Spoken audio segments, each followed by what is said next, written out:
Not every count happens with a phone in your hand. So print the sheet, this stock take, in order with the SKU. A blank box on every line, a column for notes, and a line for who counted it. But look at what else it printed.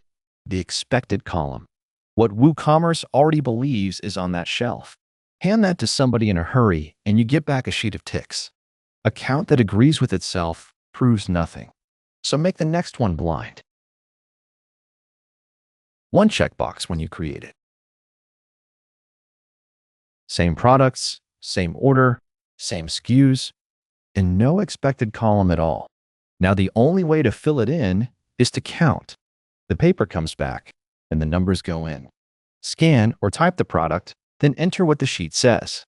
3 lines here. It works the same for 300. Each line records who keyed it in and when.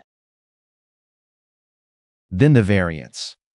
Dark roast came back 4 short, the gap between the shelf and the system, in units and in money.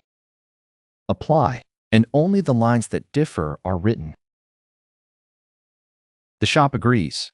44. Printable count sheets are pro. Stocktake for WooCommerce itself is free on WordPress.org.